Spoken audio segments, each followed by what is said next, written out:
안녕하십니까. 셀코TV 구독자 여러분 그리고 시청자 여러분 반갑습니다. 오늘은 부동산에 대한 얘기를 구체적으로 한번 짚어보도록 하겠습니다. 그동안의 부동산 시장의 변화를 쪽집게처럼 맞추셨어요. 그래서 오늘도 저희가 이분을 통해서 대한민국의 부동산 시장을 분석하고 예측해 보려고 합니다. 이광수 미래에셋 수석위원 함께 자리해 주셨습니다. 어서 오십시오. 안녕하세요. 네, 반갑습니다. 반갑습니다. 먼저 첫 번째 키워드인데요. 전세 가격에 대한 부분입니다. 전세 가격 뭐 이미 마이너스를 기록하고 있는데 이게 어디까지 마이너스로 갈지 아마 이 부분이 언제까지 갈지 이 부분이 가장 또 궁금하실 것 같아요. 네, 그렇습니다. 그래서 이게 전세 가격을 다시 말씀드리겠지만 집값에도 영향을 크게 미치거든요. 네. 그런 차원에서 저희가 먼저 전세 가격을 좀 보셔야 되는데요.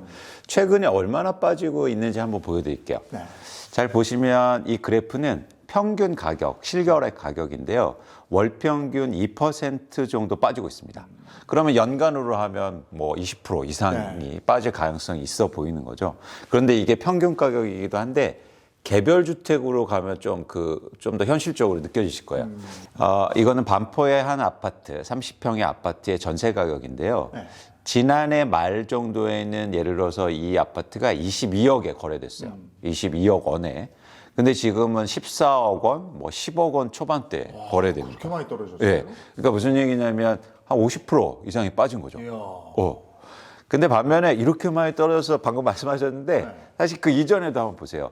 엄청나게 많이 올랐었어요. 네. 그러니까 자산 가격이랑 항상 이런 특징이 있는데 많이 올랐다가 많이 빠지고 있다. 이렇게 보시면 좋으실 것 같습니다. 아니 이런 거 보면 2년 전에 전세 들어가셨던 분들은 지금 나오려면 집 주인도 이걸 맞춰줘야 나가게 할 테니까 그렇죠. 이거 어떡합니까 이거? 그래서 돈을 계속 살려면 돈을 더 받던지 이제 그런 경우가 많이 없었잖아요. 내가 계약을 2년 후에 계약을 하는데 집주인한테 오히려 돈을 받아야 되는 거예요. 그렇죠, 그렇죠. 연장하려면. 네. 그러든지 아니면 이제는 이사를 가야 되는데 안 맞으면 이제 그런 상황이 이제 앞으로 계속될 가능성이 있습니다. 그래서 최근에 또 역월세란 말도 있어요. 예. 예, 뭐냐면 반대로 이제 집주인하고 임대인한테 돈을 받는 거예요. 차액만큼을 월세로 계산해서 받는 그렇죠. 거죠? 이자 해갖고 그런 경우도 생기고 있습니다. 돈 받고 사는 거예요? 네. 야. 그럼 전세값은 제가 알기로는 집값의 바로미터라고 알고 있는데 그쵸. 그럼 이 정도만큼 집값도 떨어진 거라고 봐야 되는 건가요? 집값은 사실 이거보다 좀 덜 빠지고 있는 상황이에요. 집값이 얼마나 빠졌는지도 한번 보여드릴게요. 네. 이걸 보시면 지난해 말 기준이긴 한데 정확히는 2022년 11월 누적 기준입니다. 하락하는 정도. 평균 가격으로 전국은 한 5.6% 정도밖에 하락이 안 됐어요. 사실 그 이후로 조금 더 빠지긴 했는데 그래서 가장 많이 빠진 지역은 세종시. 거의 보시면 20% 정도 하락했죠. 세종은 왜 저래요? 그동안 세종이 엄청나게 올라서요. 많이 오른 만큼 많이 빠진다? 맞습니다. 그 공식이 있어요. 네. 그래서 보시면 전반적으로 빠졌는데 가장 그 서울 같은 경우에 아직 그 가격폭이 크지 않게 나타나죠. 보니까 인천 많이 빠졌고 인천 많이 올랐어요. 맞습니다. 속도적으로. 맞아요. 대전 그렇고 네. 대전도 많이 올랐었죠. 네. 대구도 많이 오른다고 그때 한참 얘기했었는데 역시 많이 오른 순으로 이렇게 빠졌군요. 경기도도 마찬가지고. 이왕 얘기하셨으니까 대구는 좀 별개예요. 아 그래요? 그렇게 많이 오르지 않았는데 많이 빠지고 있어요. 대구 그때 많이 올랐다고 그랬는데. 그냥 몇 개 아파트만 그렇지 전체적으로 보면. 그러니까 다른 지역이 워낙 많이 올랐어요. 근데 왜 대구에 이런 현상이 일어나냐면 전국에 저희가 수치를 보면 대구가 가장 투자 수요가 적어요. 투자하려는 사람들이. 저기 실거래가 많은 모양이죠? 그렇죠. 그런데 최근에 대구에 새 아파트가 엄청 많이 생겼어요. 그러니까 사실은 새 아파트는 많아지고 상대적으로 투자하는 사람들이 적으니까 덜 오르고 빠질 때는 많이 빠지고 이런 현상이 나타납니다. 지금 저 집값이 전세가보다는 덜 빠졌다 이렇게 말씀하셨는데 전세가가 집값의 바로미터다 이런 얘기 하도 많이 들어서요. 전세가가 중요한 이유가 그런 영향인 거죠. 그렇죠. 그리고 결정적으로는 여러분들이 집값을 보실 때 실제로 거주하는 분들 그런 수요들이 가격을 만들지 않아요. 변동 요인이 아니라는 거죠. 쉽게 말하면 계속 집을 살 사람들은 시장에 10명 정도는 있어요. 근데 갑자기 수요가 증가하는 시점이 있잖아요. 수요가 주는 시점. 그 사람들은 투자 목적으로 집을 사는 사람들이에요. 근데 투자 목적으로 집을 살 때 어떻게 삽니까? 끼고 사죠. 전세 끼고. 그렇죠. 네. 그래서 전세 가격이 중요한 거예요. 네. 전세 가격이 올라가면 투자하는 사람들이 많아지죠. 네. 반대로 전세 가격이 떨어지면 시장에 투자하는 사람들이 없는 거예요. 그렇죠. 갭 차이가 별로 많으니까. 그렇죠. 그래프 하나 보여드릴게요. 아주 굉장히 흥미로운 그래프인데 최근 2년간 서울에서 가장 많이 집값이 오른 구가 네. 노원구입니다. 최근에. 네, 최근 그렇죠. 2년간. 맞아요. 그때 젊은이들이 영끌할 때 노원구로 갔다 뭐 이런 얘기 많이 그렇죠. 들었어요. 네. 근데 이 보여드린 그래프는 갭 투자 건수예요. 매월. 잘 보세요. 2020년의 상반기에 갭 투자 건수가 많았을 때는 300건이 넘어요. 한 달에. 한 달에 300명이 가서 전세 끼고 집을 샀다는 겁니다. 근데 어떻게 집값이 안 올라요? 그러다 지금 보세요. 지난해 12월에 갭 투자 건수가 3건이었고요. 올해 1월은 빵건입니다. 현재까지. 오히려 1가구 2주택도 풀어주고 막 이랬는데 투자를 안 한다는 안 거예요. 하죠. 안 하죠. 왜냐하면 전세가가 내려갈 것 같고 그 부분에 대한 우려가 커지니까 이제 갭 투자하는 사람들이 없다는 거예요. 그러면 저 한 2년 전쯤에 저렇게 갭 투자한 사람들이 많으면은 전세 물량이 그만큼 있었을 텐데 이분들이 그러면 나 이제 나갈래요. 2년 후가 돼서. 오. 그러면 그거를 돈을 토해내야 되는데 거기다가 은행 빚은 있고 그러면 금매물로 내놓을 수밖에 없고. 그러니까요. 그래서 저희가 2020년에 집 산 분들이 앞으로 어떻게 행동하느냐에 따라서 집값이 크게 달라질 거예요. 네.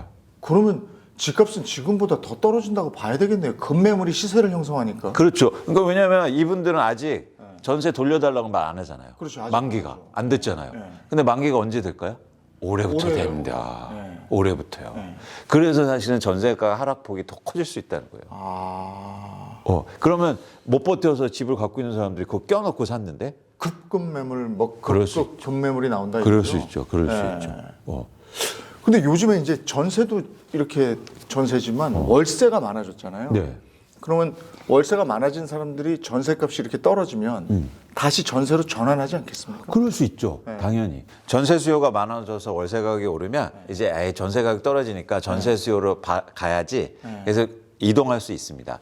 근데 그게 크게 시장의 시세를 전세 가격을 올리거나 이러긴 힘들어 보이고요. 중요한 건 전세 가격을 결정하는 건 입주 물량이에요. 그러니까 새 아파트가 얼마나 들어오느냐 네. 그런 관점. 근데 제가 왜 전세 가격 떨어진다고 말씀드리냐면 입주 물량이 너무 많아요. 옛날에는 지금 공급이 없어서 아파트 값이 오른다고 그랬는데 지금은 공급 과잉으로 또 이게 떨어진다고. 그렇죠. 이거 뭐 어느 장단에 춤을 춰야 되는 거예요? 그러니까 공급 적다는 사람들은 틀렸죠. 아니 그때 그렇게 공급 때문에 아파트 값 오른다고 그랬었잖아요. 그러니까 그게 본질이 아니었던 거예요.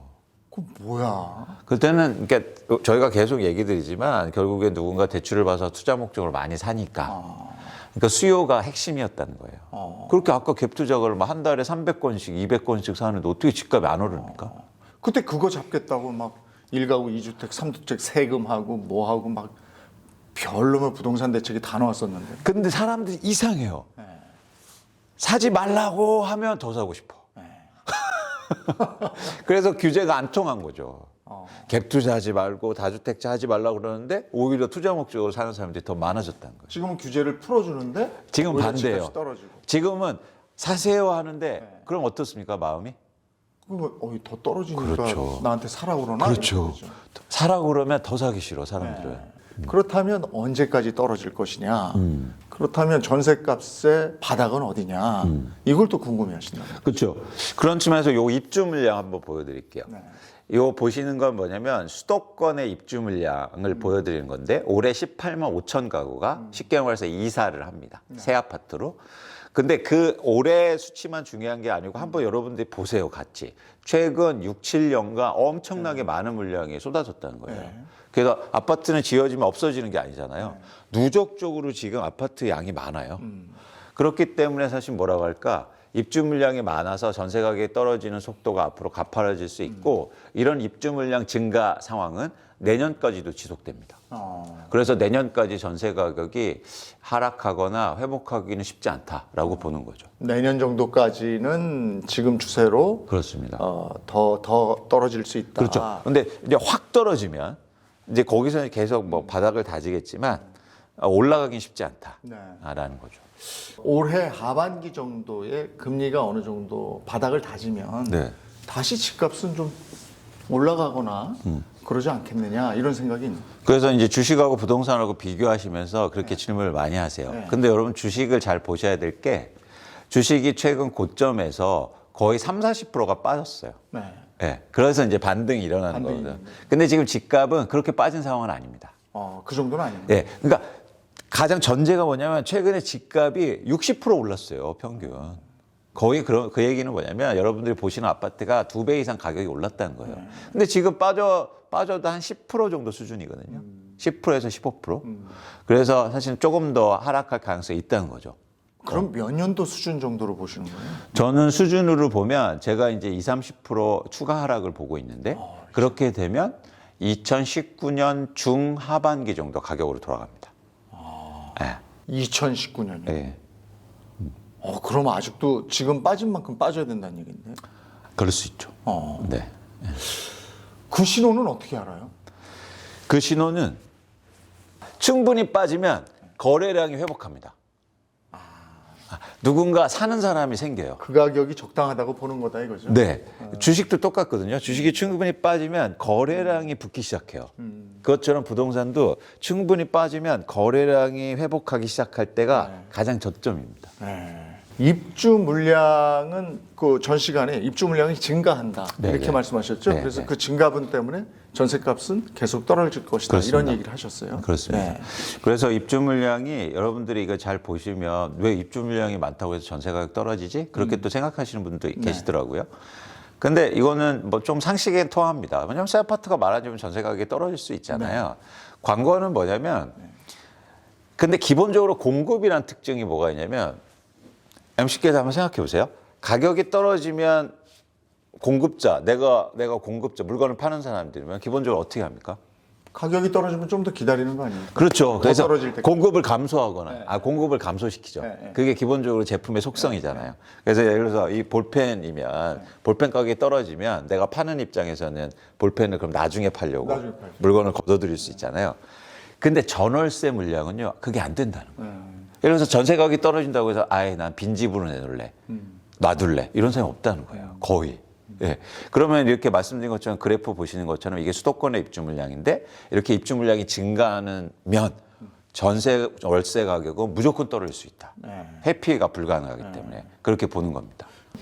공급이 너무 부족해서 집값이 올랐다고 그랬는데 지금은 이제 공급이 너무 많아서 전세값은 물론이고 집값도 떨어진다. 예. 그 영향을 받는다면 이건 어떻게 해야 됩니까? 늘려놓은 공급을 줄일 수는 없잖아요. 없죠. 네. 그런데 시장이 독특한 게 이렇게 이제 전세 가격이 떨어지고 집값이 또 하락하면 공급이 줄어요. 어떻게 줄죠? 건설사들이 안 짓죠. 최근에 미분양 아파트가 증가하잖아요. 지어진 건 분양은 하긴 해야 돼. 그렇죠. 근데 이제는 향후로 길게 보면 5, 6년 후에 이제 공급이 감소할 가능성이 있는 거죠. 네. 그래서 계속 이제 사이클을 만드는 겁니다. 그러면 또 그때는 공급이 부족하다고 또 집값이 또 얘기하겠죠. 그럼 또 오르는 거예요. 네. 근데 그 사이클은 한 7년? 글쎄요, 저희가 연수를 말씀드리긴 좀 힘들어요. 네. 대신 이제는 다시 정리해서 말씀드리겠지만 이제 가격 하락폭이 얼마나 되느냐가 이제 관건이겠죠. 근데 분양을 좀 미뤘던 것 같은데 지금도. 네. 근데 언제까지 미룰 수 없으니까 그 분양 물건은 나오는 거고 그러면 그게 미분양이 된다 이렇게 되는 거예요. 그렇죠. 그래서 최근에 미분양이 증가하는 이유예요. 네.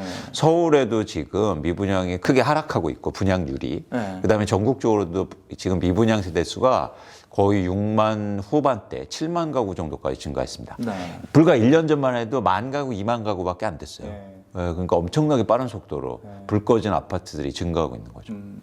분양 미달 이렇게 얘기를 하면 최근에 이제 둔촌주공도 그랬고 네. 그다음에 마포에 있는 아파트도 그렇고 분양이 어느 정도 됐다고 해도 실제 계약으로 그게 이어지느냐 이런 얘기인데. 그렇죠. 그죠? 그렇죠. 근데 둔촌 같은 경우에는 70%로 전 알고 있었는데 그게 거기서 확실하게 그 데이터를 가지고 얘기한 게 아니라면서요? 맞습니다. 그냥 추정하는 거고요.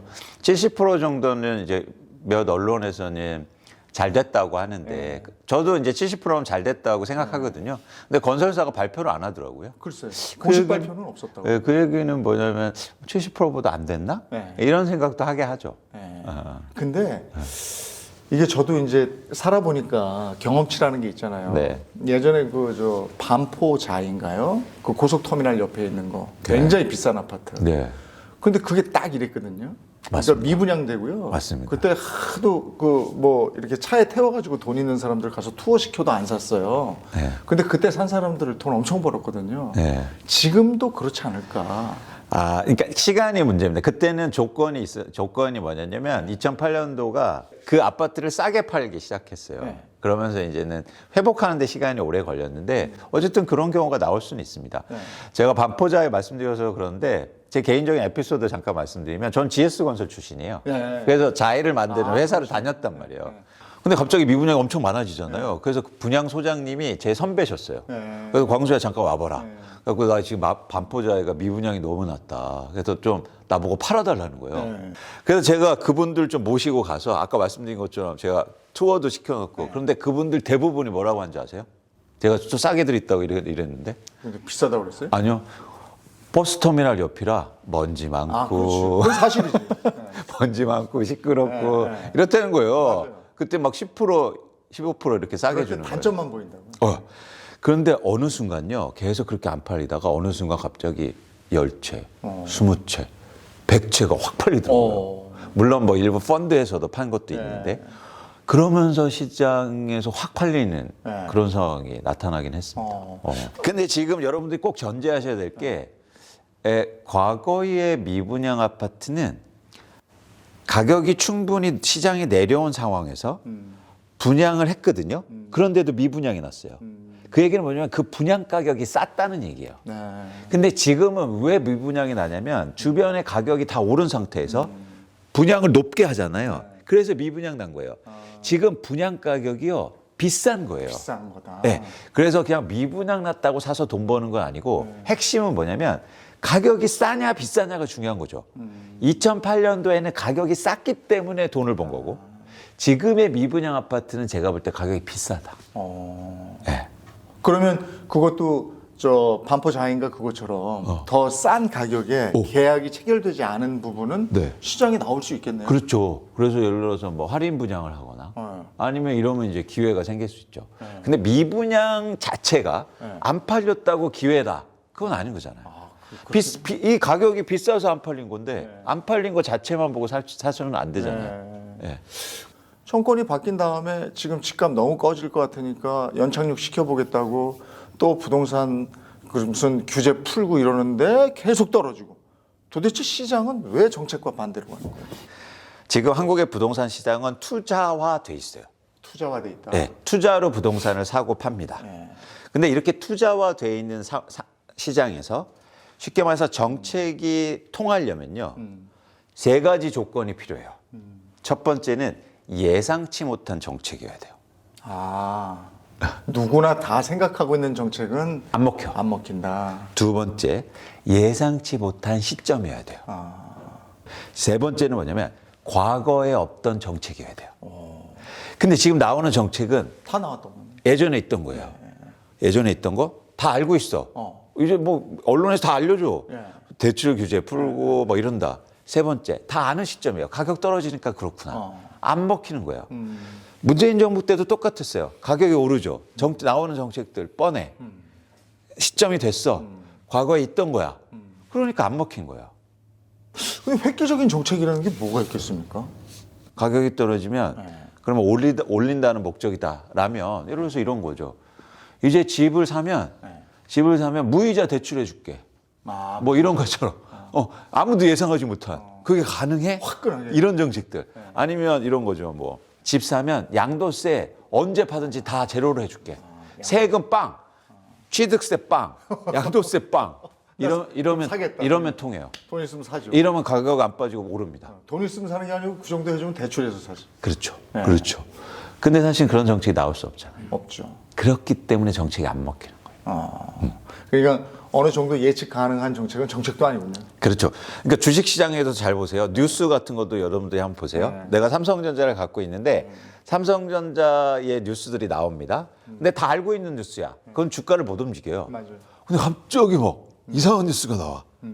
갑자기 회사가 원래 실적이 안 좋을 거라고 예상했는데 갑자기 회사가 실적이 2배가 증가했어요. 네. 그러면 오르는 거예요. 근데 모두 다 실적이 2배 오를 거로 예상해요. 근데 막상 실적 나오면요 주가 빠져요. 맞아요. 이미 반영됐어. 그거예요.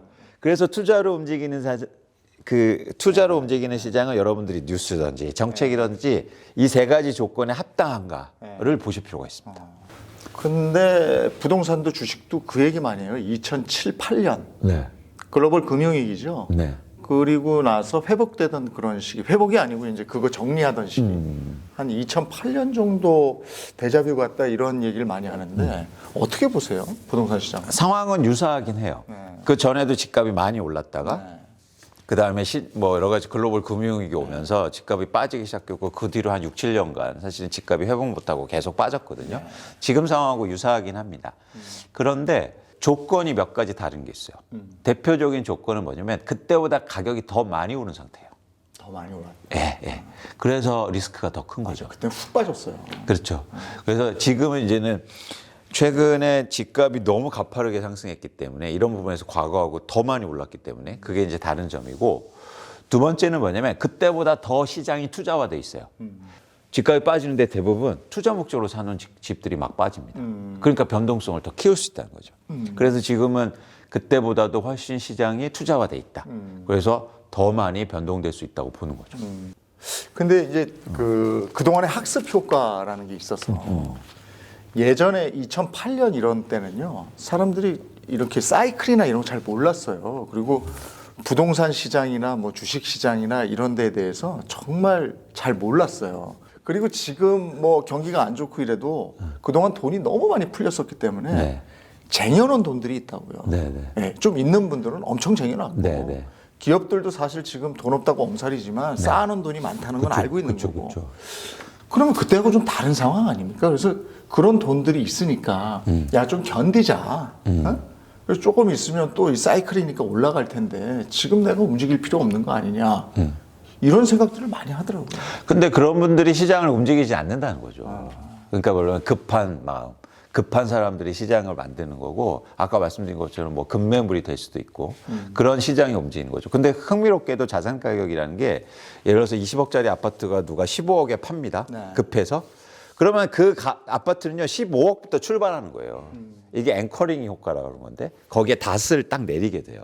사람들의 마음이. 그래서 그 집은 떨어진 거예요. 그렇기 때문에 사실은 이렇게 전체가 안 움직여도 소수가 움직이는 것 때문에 자산 가격은 크게 변동된다. 이렇게 보시면 됩니다. 네. 네. 희소식이 들리진 않습니다. 그럴 때는 뭔가 좋은 소식도 다 희석이 돼버려요. 맞습니다. 또 흉흉한 소식은 뭐냐면 오를 때 2배, 3배 올랐던 것도 있기 때문에 네, 네. 빠질 때도 그 정도 빠진다. 내지는 뭐 진짜 한 70%까지도 빠지는 거 아니냐. 이런 공포가 시장에 있단 말이죠. 네, 네. 마지노선은 어느 정도로 보십니까? 결론부터 말씀드리면 저는 향후 집값이 지난해 말 실거래가 기준해서 20-30% 하락이 가능하다고 봅니다. 지난해 말에 실거래가에서 20-30%. 네. 더 이상 하락하기는 힘든 구조예요. 그럼 한 50%? 50% 정도도. 그렇습니다. 아니, 전체로 고가에서. 보면. 고가에서? 고가에서 보면 한 35%. 제가 아까 5%, 그러니까 첫째 시간에 한 5, 6% 얘기를 드렸으니까. 그래서 최대한 35%, 적게는 25% 정도 보시면 되고요. 이게 여러분들 산수예요. 간단한 거죠. 이런 거죠. 근데도 이건 많이 빠지는 거예요. 쉽게 말하면 5억이 10억 되면 100% 오른 거잖아요. 그렇죠. 그렇죠? 근데 10억이 다시 5억으로 돌아가면 몇 프로 빠진 겁니까? 그 50% 빠져. 그렇죠. 네. 그래서 사실 제가 말씀드린 것처럼 그러네. 예, 제가 말씀드리는 20-30%도 굉장히 큰 거예요. 오른 걸 감안하면. 그렇게 됩니다. 그래서 아까 말씀드린 것처럼 뭐 예를 들어서 어떤 분이 70% 빠진다.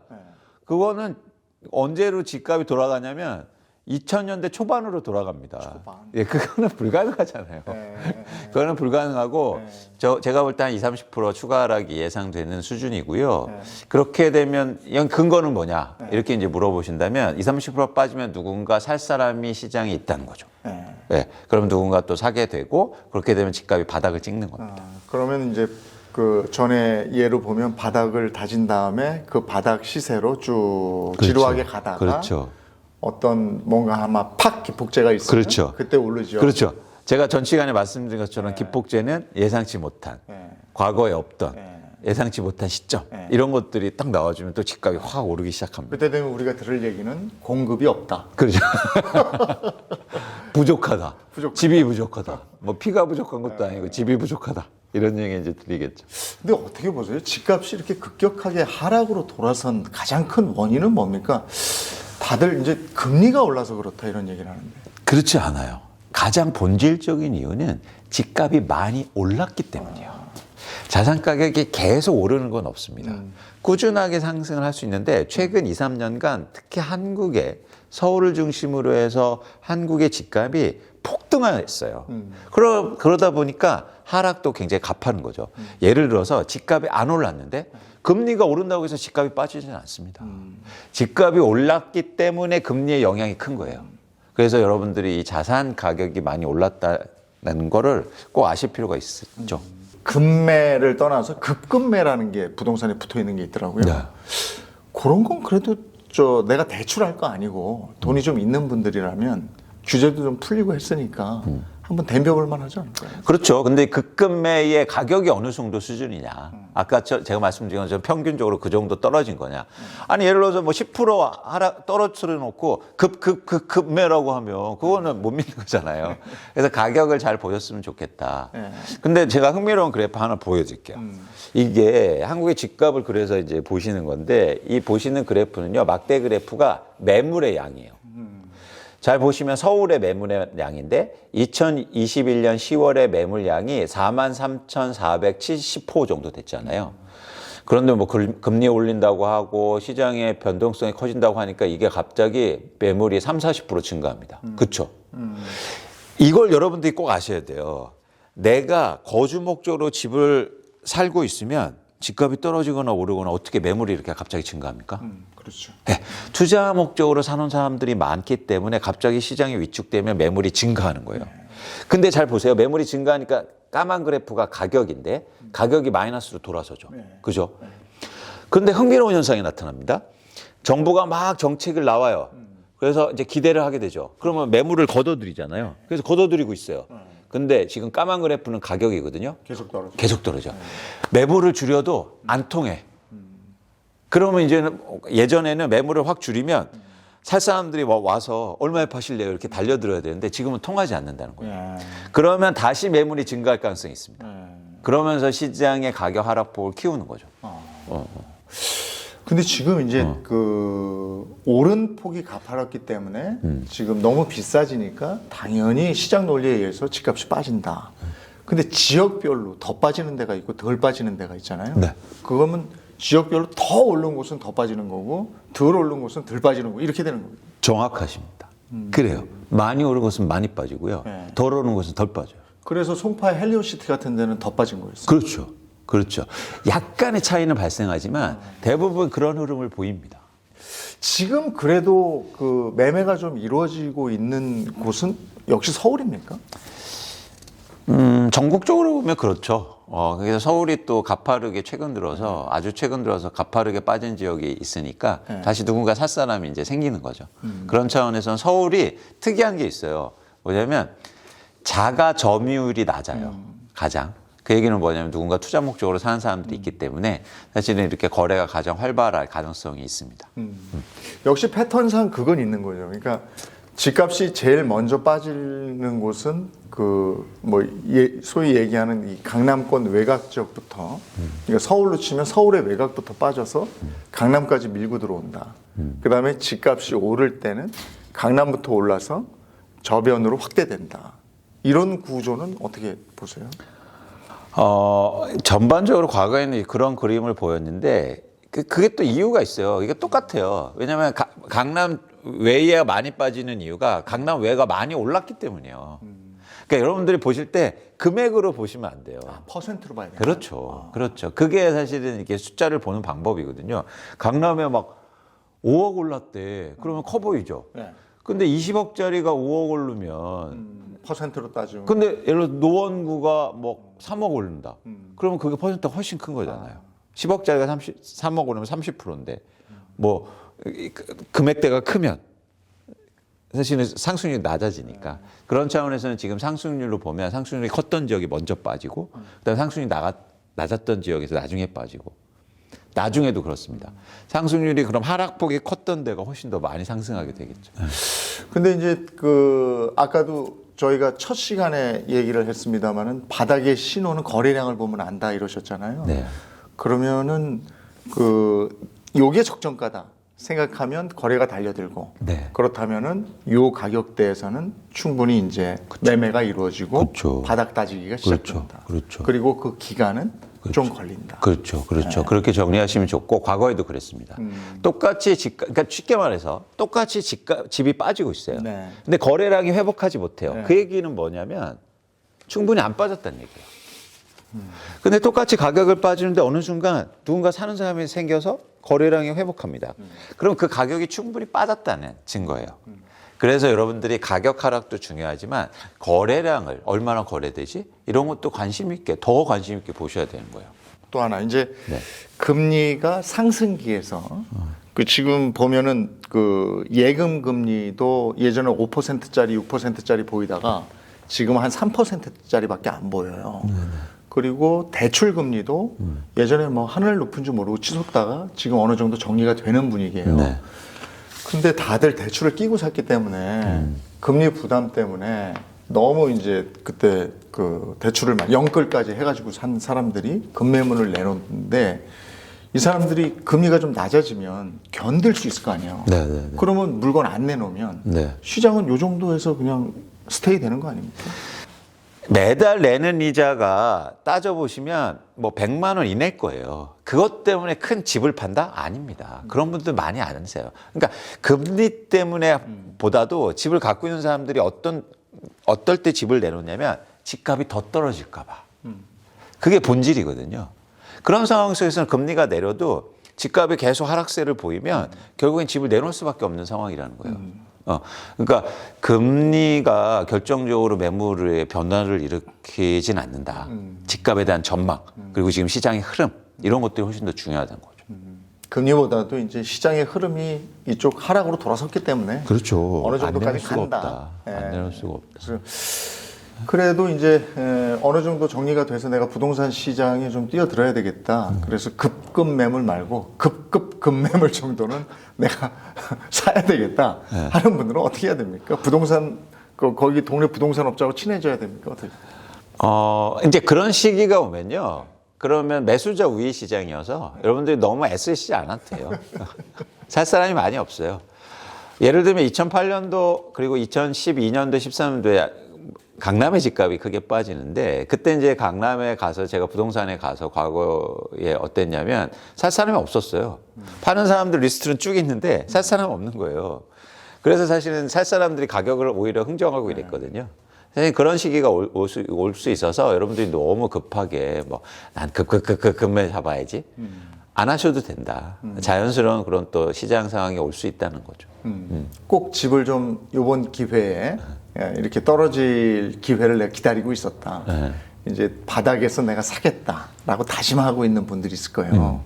근데 이게 돌아서는 게 또 한순간이라 바닥을 놓치면 또 그게 아까워가지고 맞습니다. 무릎 정도에서는 또 못 사거든요. 이런 분들은 성격을 고쳐야 될까요? 특히 전 무주택자 분들한테 말씀을 드리고 싶은 게 뭐냐면 무주택자 분들은 이렇게 집값 빠지고 시장이 안 좋으면 가장 이렇게 좋아지는 게 있어요. 뭐냐면 전월세 가격이 떨어집니다. 그렇죠. 그러면 마음이 편해져요. 그래서 제가 뭐 요즘 말씀드리는 게 이제 임대인이나 집주인 분들이 저기 세대 아니면 뭐 도배해 줄까? 이럴 거예요. 옵션을 걸어. 그러면 이사 안 가니까. 그래서 그래서 저는 도배해줄 때를 잘 봐라. 도배해줄 때 여러분들이 집 사실 때다.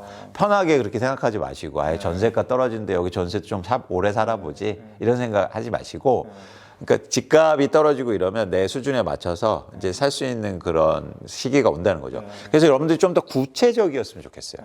그러니까 막 그냥 막연하게 시장이 떨어진다 이거 말고, 그러면 내가 어느 아파트에 내가 관심이 있지?